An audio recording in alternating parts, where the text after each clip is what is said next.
If you do not invest in a mentor, you are high off your ass because you will fail in a heartbeat because you don't know what you're doing.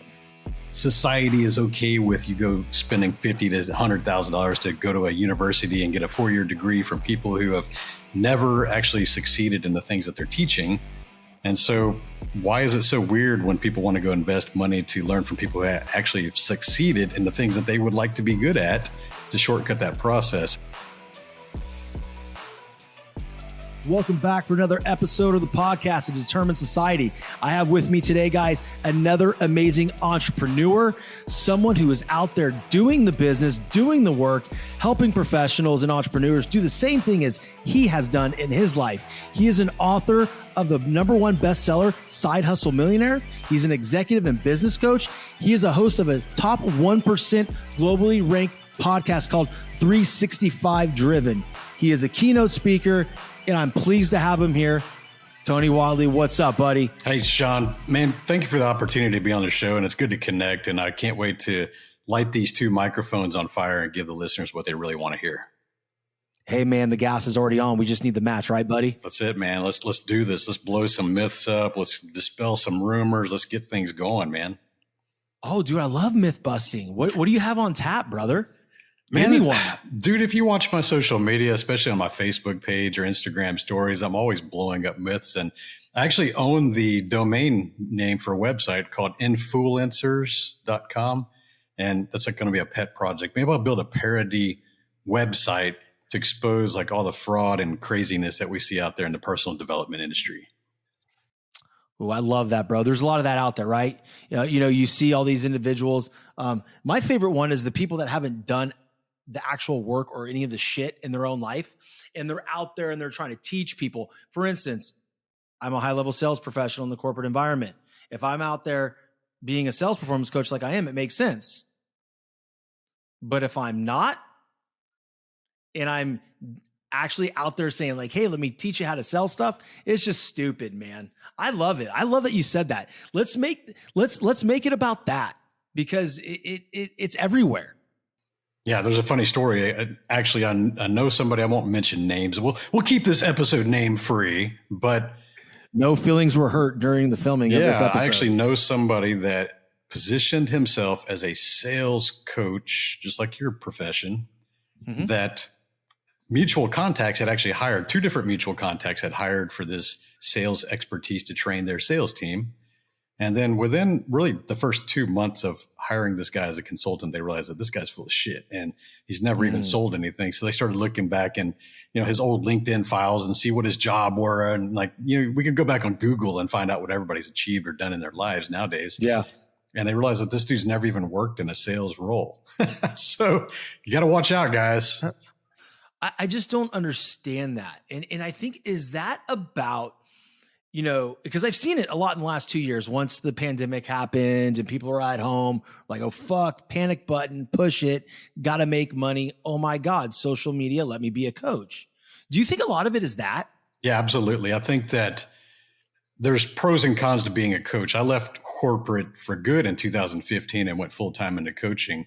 But that's also after owning businesses since 2001. I mean, I've been doing it over 21 years now and found my own success. We can get into those kind of details in a moment. But the thing is that, like you said, 2020 hit. People are sitting on their hands at home. They're maybe being called non-essential by overly authoritarian governments.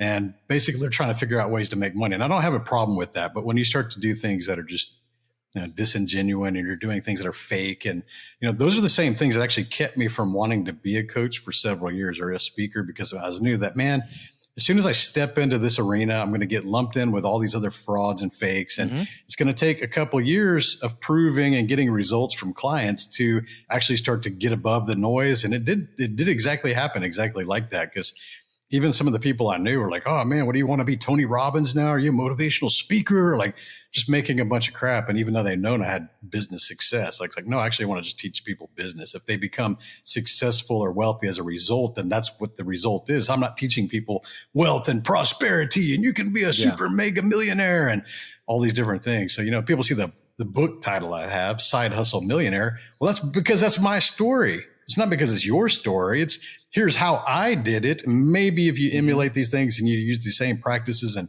mindset and behaviors and habits, you may arrive at the same result. I hope that you actually would have a higher result than I have. That's what my intentions are. So yeah, fakery, dude, social media, there's a lot of stuff going on out there. You know, it's funny because like, I agree with you. Like, hey, you know, when 2020 happened, people are on their hands trying to figure out what was next. And I was one of those people, but I was also still in the medical field, and I still am. I'm very open about it. I'm still in corporate America. I do the job every single day. I do the work. I'm in the fucking trenches. And that way I can actually help my business to business sales clients and corporate clients be like, hey, here's what I'm doing. I'm out there doing the work. This is what's working. This is what's not. My thing is like, I'm all for people going like, all right, man, I'm going to go all in and I'm going to be a coach on social media. I'm going to be an online coach and I'm going to impact the world. Man, brother, sister, that's cool. But can you stay in your fucking lane? Good Lord, man. But dude, it's like, dude, just because you put it on a profile doesn't make it real, man.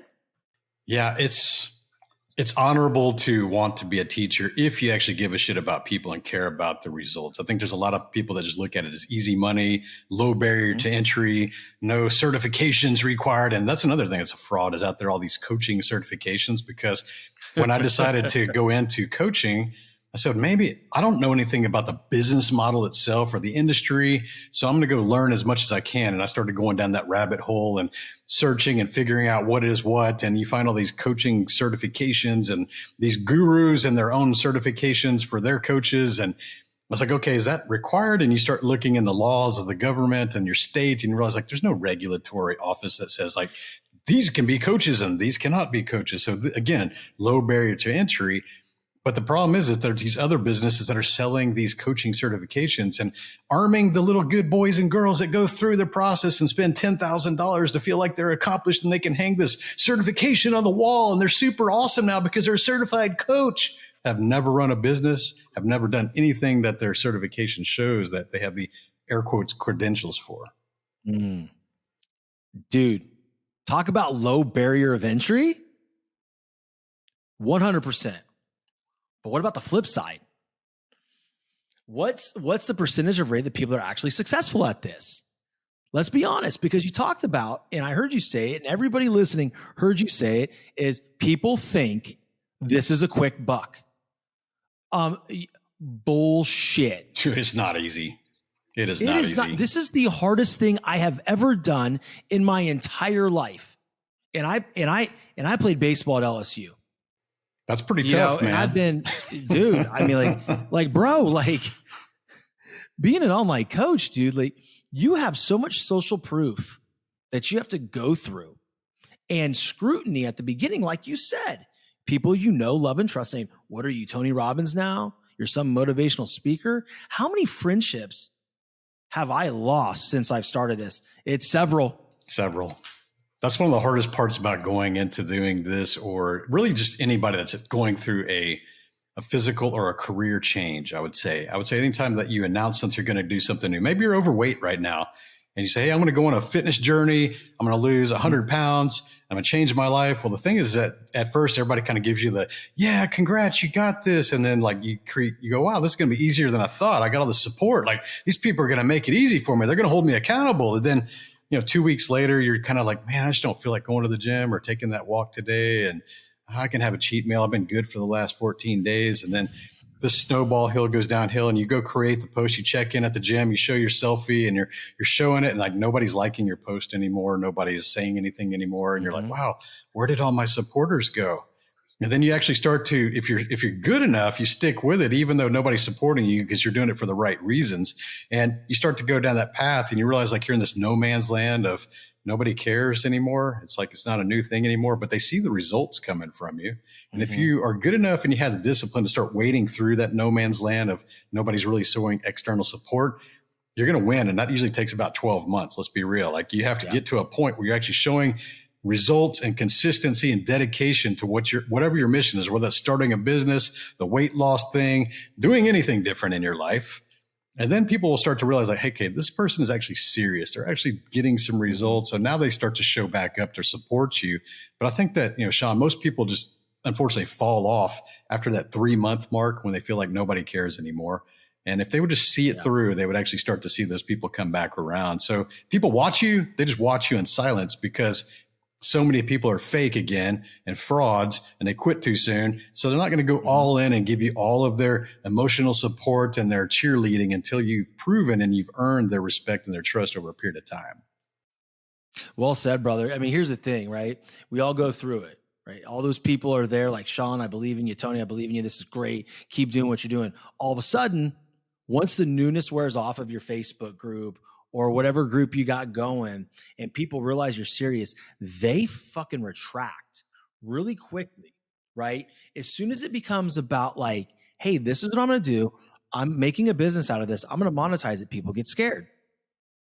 Okay. They back up and then they completely turn their back until it is cool to be back on your train. And here's what I'll tell everybody listening right now.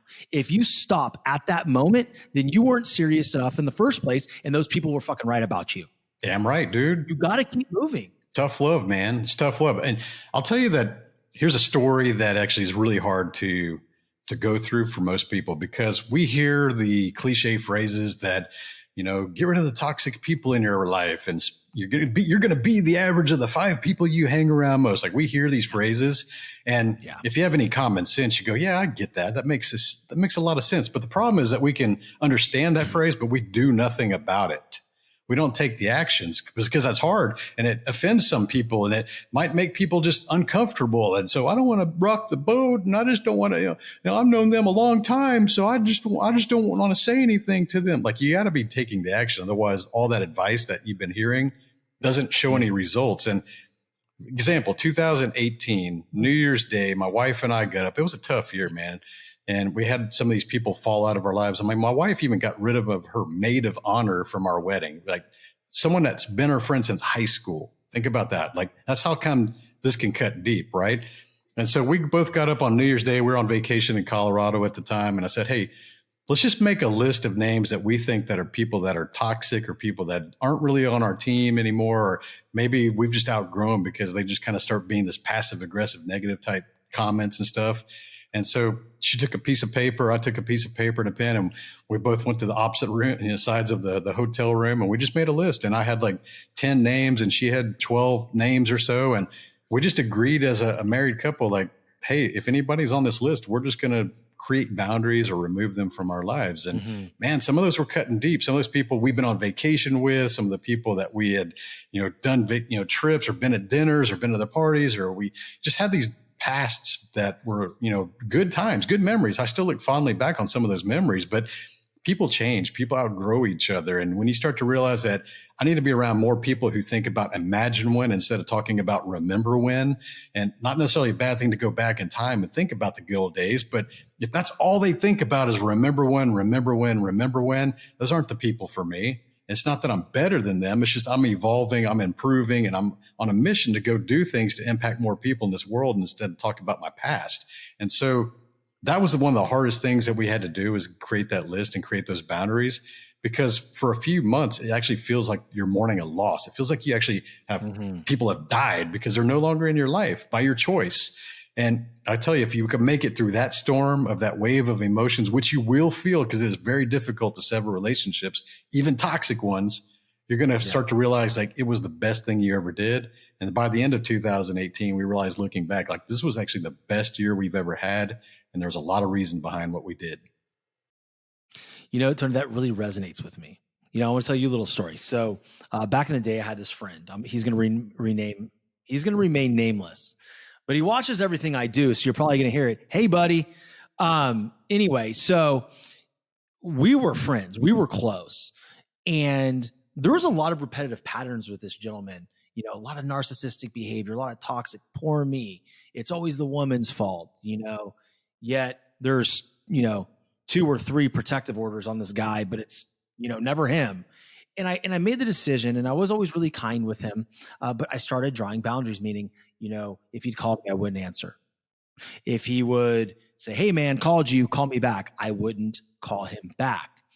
It's not because I dislike that individual. It's because I outgrew that relationship, and that is okay. And what I found very recently, there was a comment posted on Facebook on a memory of the two of us in a picture. And then all of a sudden, it's just a bash session on me. Just like shitty friend, shitty person, Mr. Motivation, hypocrite, all the hate, all the everything. And, I said, like, hey, man, I'm not surprised, victim mentality. You're unaccountable. I shouldn't have said that. So, I had to get right with myself after that, but it triggered me in that moment, right? Because I know differently. I know why I distanced myself. But the bottom line is like, man, those people will come back and they will hammer you. And you know what? I thank him now from the bottom of my heart. And when I made that smart ass comment, like he watches everything I do, because he does, right? Because that's what narcissists do. I thank him, because now when that happens again, I know not to respond. I had one of those kind of trolls. Actually, this guy was a grown ass man. He was probably in his late 40s, financially successful. Oh, yeah. I mean, the guy had exotic car and a good C-level suite job at a company that he was working for. But he also had a very, very strong insecurities. And he was like the kind of quiet guy that would hide behind his taller and bigger friends at the car meets. And then he would get on the keyboard and he would be like Rambo. And so I basically just had this guy would follow me around. He would make little snide remarks on Instagram and Facebook, and finally I just had to ban him, dude. And I told him, like, next time I see you, I think I'm just going to pack a keyboard in my car and hand it to you so you can talk shit in person. Boom. I mean, like, dude, that's Tony. That's fantastic, man. I love it. I love it. We have covered some amazing shit so far. I mean, this is real life things that I don't think people that get into online coaching really think about. Right? I think the initial, when they start thinking like, I'm going to post all these videos on IG or Facebook, the initial resistance is, oh my God, people are going to think I sound dumb. No one's going to care. They're going to make fun of me. But they don't realize these are the real things that someone like yourself and myself that have a bigger following on social media deal with on a day-to-day basis.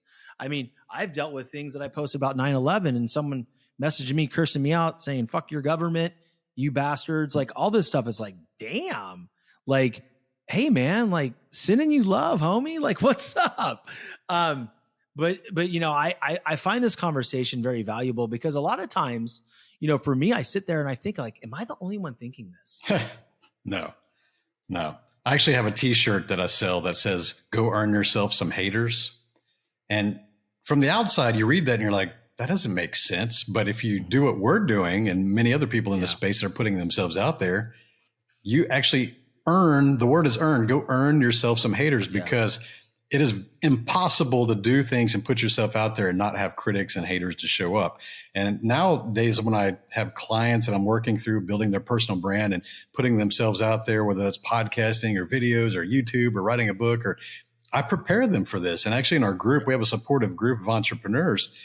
We celebrate the hate, man. If you get a critic that leaves you a bad review on Amazon or Google, or it's someone that says some nasty comment on your social media, like, we tell you to screenshot it, bring it back, and we'll celebrate your first hater. Because those of you that are out there that are listening to this conversation that Sean and I are having, and you think that you're just a good person and you're patting yourself on the back because nobody hates me and I'm just a good person, I'm super swell. Like, you know what that really means? It means you're obscure, you're not doing shit, and nobody's worth noticing. That's the hard truth. It's like, you are literally not doing anything worth noticing. And that's tough to absorb. Some of you probably hearing this or watching this, getting offended right now. Like, who the fuck is this guy telling me that? Well, if I go Google you, I could probably prove that you're not doing anything worth noticing. And so once you start to own that accountability, you start to realize that I need to go do more if that's my mission. If that's my intention, is to go create more impact, then I need to go out there and actually earn those haters, because if you don't have any, you're not doing anything. The most successful people that we know, like the Andy Frisellas, the David Goggins, you want to talk about haters? Those jokers have them. They're everywhere. They earned that. Yeah.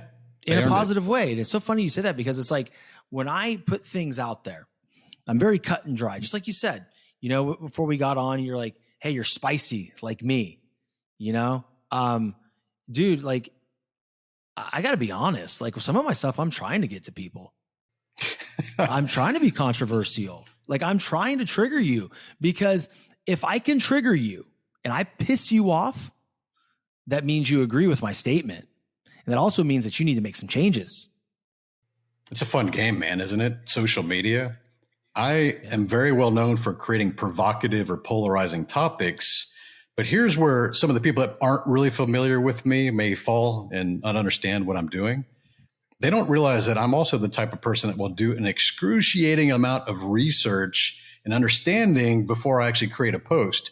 So they think I'm just sharing a headline, perhaps, and then they try to counter me or want to get into a debating match.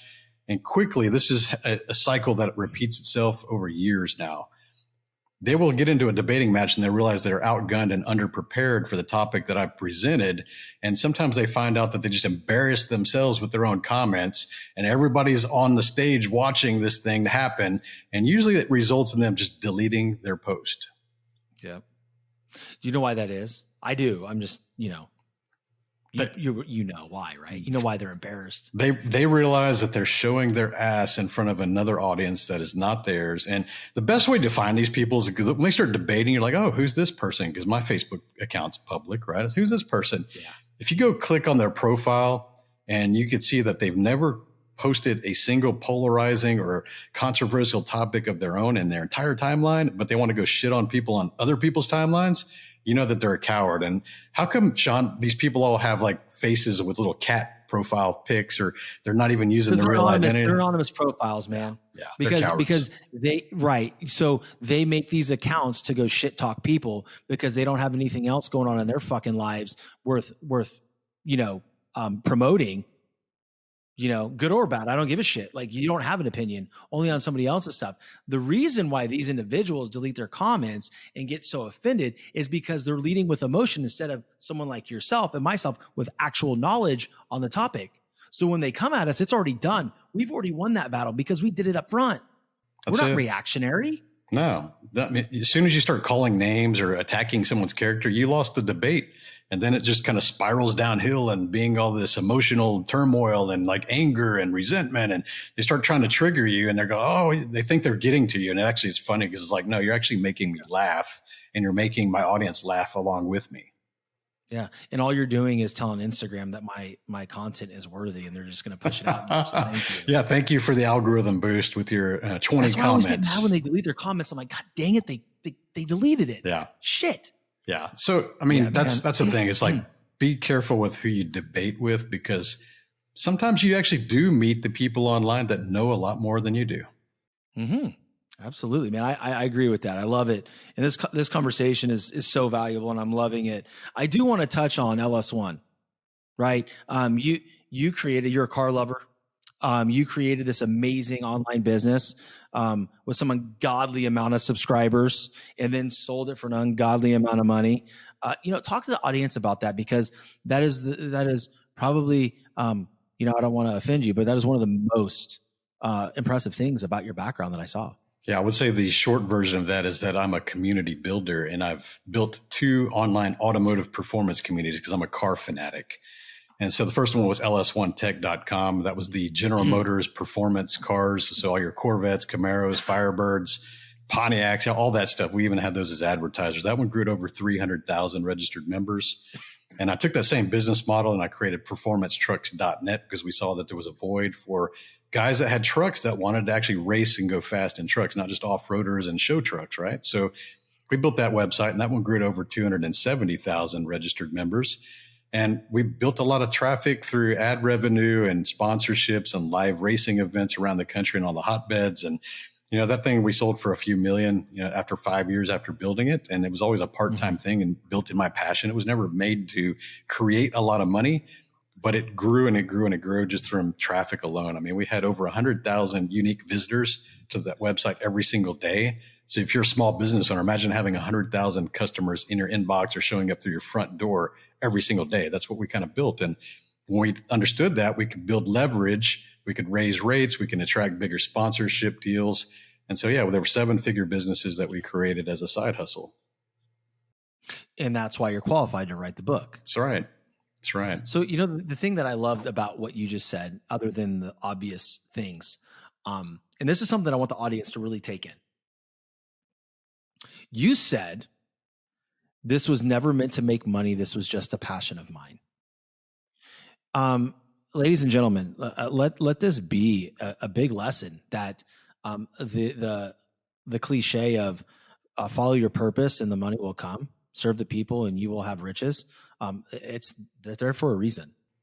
I'm going to add to that. I think that, yes, do things within your passion, because if not, you're going to get passed by other people who are in that same niche that have passion for the subject. So definitely get into something that you have passion for, because you're going to need that energy to grow the business that way. Now, here's the other thing that I see most people fail, because they hear that part and they go, okay, I got that. But then they go into something and they create a business as a hobby.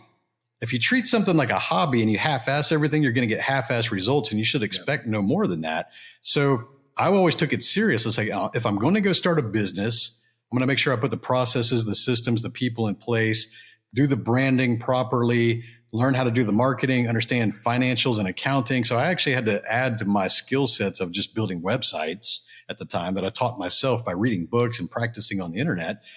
I had to take these skills and I had to learn all the other aspects of managing and growing a business as I went. And that's a good way to do that. You don't need to prepare for years and then go start a business. Go start that business. You can create an LLC in one day. It's pretty easy nowadays. You can go get a business checking account maybe a week later when your EIN shows back up from the IRS.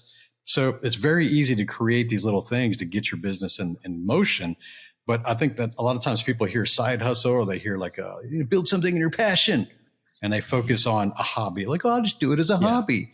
I'll make $1,000 extra a month. And that's all that they can do with that business, because they treat it like a hobby, treat it like a legit business. Yeah, man.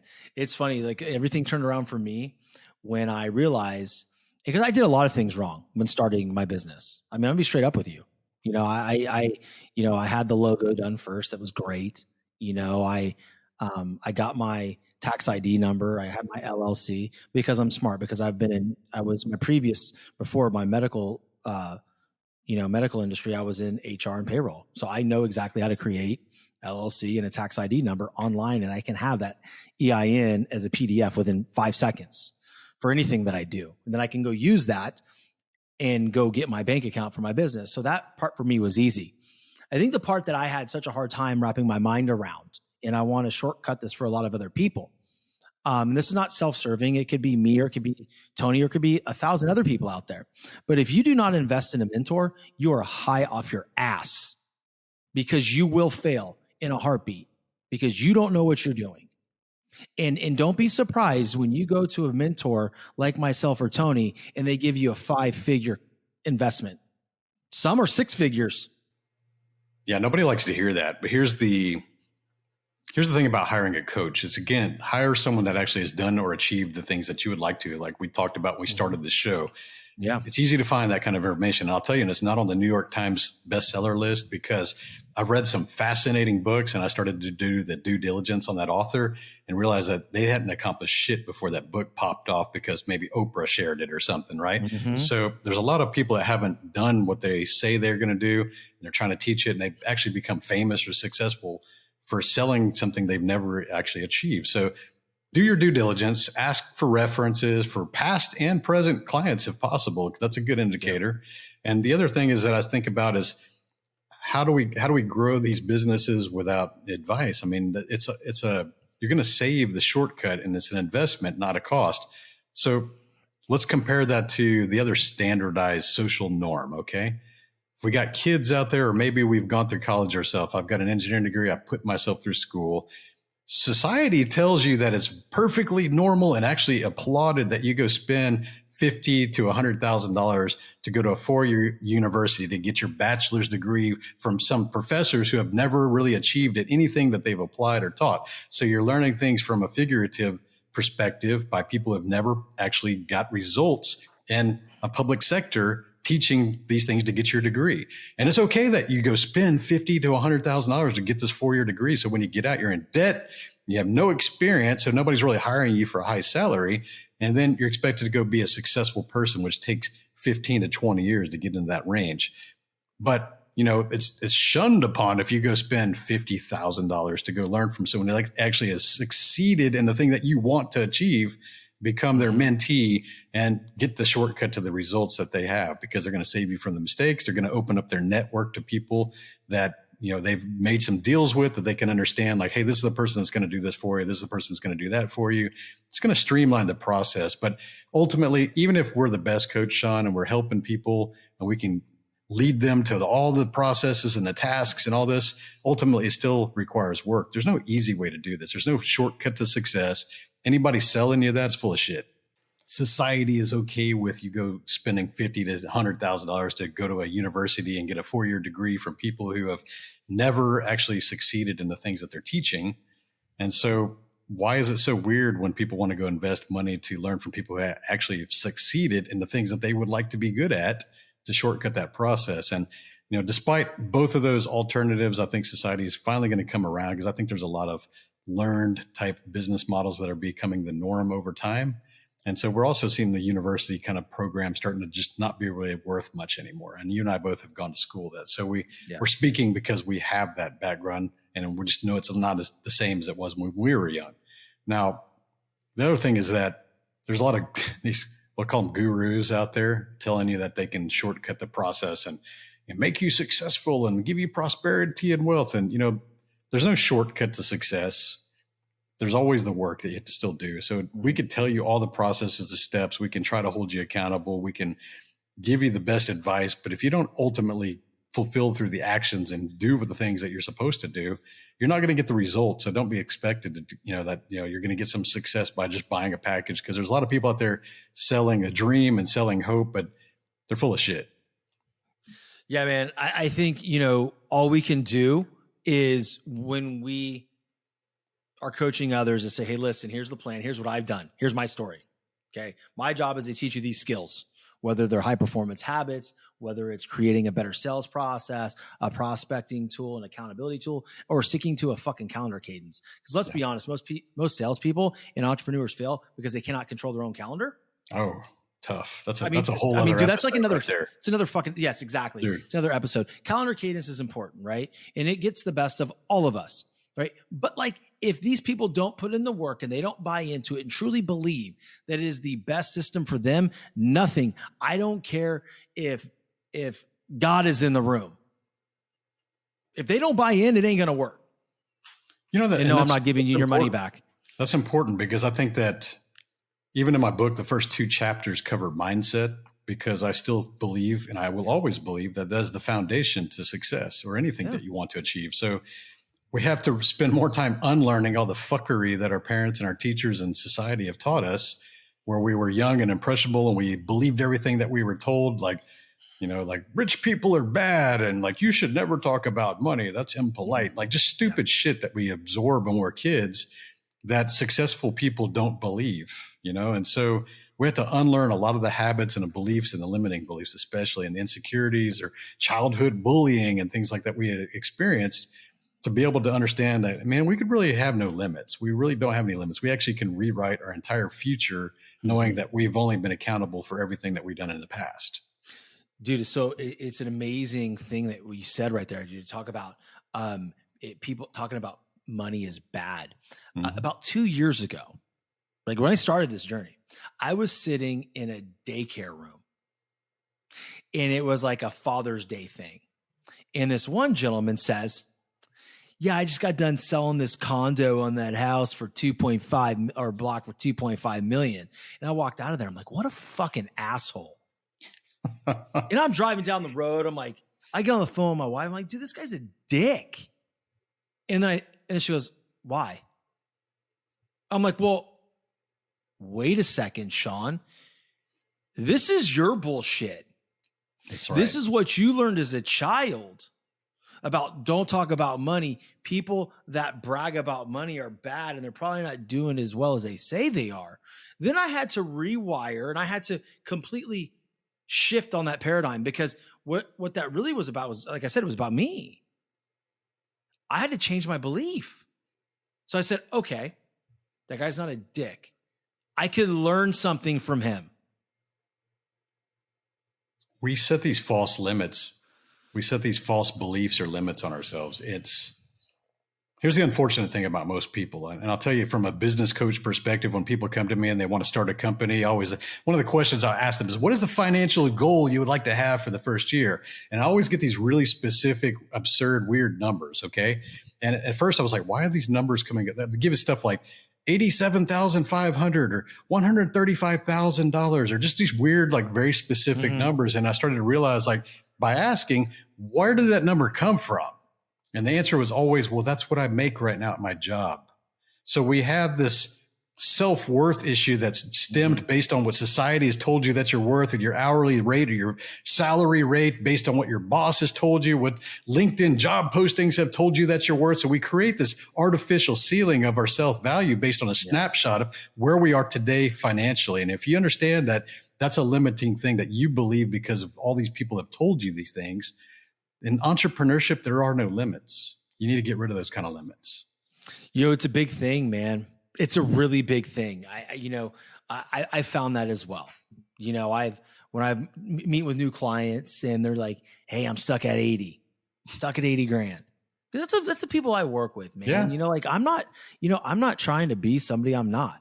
I went from, a broke ass school teacher making 38 grand a year to 6 figures in 6 months in sales.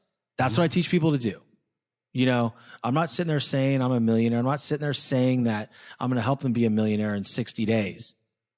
So I'm going to give you principles. I'm going to teach you how to create a 6-figure business, sales business, pace that in 90 to 120 days. What you do beyond that, as far as, now I'm talking about pacing. Yeah. I'm not saying you're going to make $100,000 in 90 days. We're going to start doing. What? How much do I got to pay extra for that package, Sean? Because I don't want to wait. I want the result in 1 week. I need to have 90 hours. I want to make 6-figure in 90 hours, Sean. Come on. Go rob a bank, motherfucker. Like, I don't know what to tell you.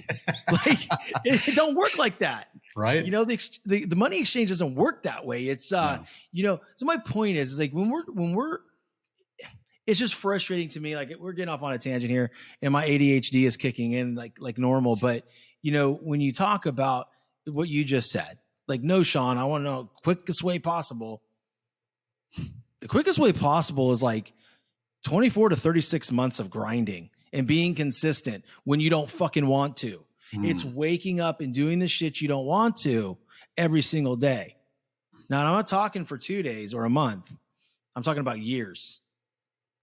That is the key distinction between average people and successful people. Too many people nowadays are getting out there on social media and they're looking at stuff, or they're listening to podcasts like yours and ours. And we love you guys. We love you listeners, because you guys are actually on the right track if you're listening to our shows. Yep. But the thing is that everybody's seeking motivation. Remember when like motivational posters were a thing and motivational quote things were blowing up on Instagram, had like millions of followers. And so you had all these people out there looking for daily motivation to rah. So horse shit. Successful people don't need motivation because they're driven by results. They don't care about the motivation. Successful people in fitness, just like me, and people that are doing in business and anything that you can imagine, like that are successful at, they don't want to do the stuff half the time. I don't want to go to the gym. I go to the gym 6 days a week. I don't want to go half the time. But I know that I've never left the gym having regretted have been there. I've never left the gym since working out since age 14, that I've never left and feeling of regret after leaving the gym. So I put myself in a future state and understand that, no, I just need to go get off my ass and go do that kind of stuff. So successful people are not motivated. They're inspired by just doing something that they know they're going to get a result in. And they're also patient for those results because nothing happens overnight. Well, I think the key to what you're saying, man, is, and I agree, is, motivation is horseshit. It's garbage. It's a fleeting emotion that is here 1 minute, and then your dog throws up on your carpet. And now it's gone. Yeah. Right. You got to take your dog to the vet. Now you're not motivated. But the drive and discipline from successful people to do it over and over and over again, when, that result isn't necessarily staring them in the face, that's special. That's a gift, right? Because I do my best on an everyday basis to make the activity the goal. right? And I think too many people want to make the result the goal. And then when I get in this headspace of like, man, I'm, starting to feel that scarcity mentality, I go, okay, let me look at my goals right now. What am I focusing on? Am I focusing on the outcome of that call or the activity of the call? If I can focus on the activity of the call or that bit, that income producing activity, then I'm good. Because if I do that over and over again, I'm going to have the results. Right? Yeah. But if I focus on the result, I'm going to get my ass kicked Man, over and over again. I agree with that. I think that's maybe we're just gluttons for punishment. We just enjoy getting punched in the face and failing, all the way to the top. And it's, here's a good question. If you're listening to this and we haven't lost you yet, right? You're still hanging on. Ask yourself this: if you're thinking about starting a new company or a new business, would you be willing to do that thing for free for 1 to 2 years? Would you be willing to do that for 1 to 2 years? And it's funny because I'll ask this in audiences. I have thousands of people in the audience. I'll ask that, and you'll find that overall, I would say maybe 60% of the audience are like, oh, no, I wouldn't do that for free, because everybody's been told, like, you need to know your worth. You need to like charge what you're worth, and you need to value your time. And yeah, I get that. That's cool. Like, do that too. But would you be willing to do the business that you want to create and work for free for 1 to 2 years? Because that's the reality of it, because very few people profit back in their companies. The first 2 years are startup. And if you're not willing to do it for free to get the results year 2, year 3, year 4, and plus, then you don't deserve the results at all. Bro, it is actually a loss. Yeah, you're losing money. You're paying money to do that. Would you pay money to do that? No, I want to get paid. Yeah, but I mean, like, I can sit here and I can, if I put on my objective hat, right? Mm-hmm. And I'm sure you've had to do this because I can tell you're a fierce competitor. Is if I sit there and I'm saying, like, I'm not where I need to be right now, but if I put my hat of objectivity on, right, and I go, where was I a year ago? Where am I at now? And I'll sit here, even with this show, who I have this amazing freaking guy on right now, and I'll beat myself. I say, my show's not good enough. I got to get better. Dude, a year ago, I was doing my fucking show in my car. Like, perspective. It's growth mindset. It's going to take some time. And so then at that point, I get the hair standing on end. Oh my God, what is it going to look like in a year? Yeah. We're always on that journey, aren't we? We're always looking to improve. And that's another mindset thing that we could kind of add in. There's a good segue here, because while we can always do more isn't defined by doing more work. Mm-hmm. A lot of times people, because I grew up with that blue collar mentality too, where if I wanted nicer car or I wanted to have more money, I picked up overtime shifts. I got a second job. I was always trading time for dollars. So it meant literally if you wanted more, you had to go work more. So that's the mentality that we grew up with, especially middle-class America. And when you start to understand money and you start to understand leverage and you understand time value versus money, you start to realize that, no, it's not about working more. And it's not always about working smarter. It's about maybe leveraging other people to do the work that you can create money off of their labor. That's what we call employees. A lot of you are like, oh, how can anyone say that you're going to go make money off of other people? Yeah, it's called employees. And if you've had a job, you're one of those people. So understand that it doesn't mean more work, because the most successful people I know that are actually fulfilled in life, they don't work 40 hours a week. They don't work 60 hours a week. They may work 10 hours a week. And that is completely possible nowadays. So impactful, because here's the thing. Like, I keep a regular, handwritten, agenda. And then I have my electronic calendar. And there's days where I go, oh my God, my calendar is full. This is freaking amazing. You know how many dollars I make that day? Zero. Fucking zero. I've got 3 calls today. I'll make money today. Because I'm fresh, I'm dialed in. And I've pinpointed my income producing activity, my KPI, what's really going to drive me. And I've cut out the fat. I think that's one of the things that people really need to do early on in their business is, pay attention to their moods, pay attention to their energy, right? How are you feeling at 2:30 p.m.? Okay, cool. So what'd you do at 1:45? Why are you feeling that way? Maybe you need to cut that out or delegate it. How about that? Yeah. So that's what I've done. I've cut it out. I've cut all of these things out. And I'm focusing on the things that keep me fresh and ready for my people? Some of the questions like these are good topics because you can ask yourself these questions. And if you hear these questions and you want to pause the show and actually think of the answers to yourself, that I would encourage that. One of the questions are, what are some of the habits that you could get rid of to help you attain your goals? And most people can think of some of the bad habits that they have that they're not doing. They're procrastinating. They're drinking alcohol. They're staying up too late. They're just doing all these things that they know that if they were just to get rid of those bad habits, it would dramatically help the odds of success to pursue their goals.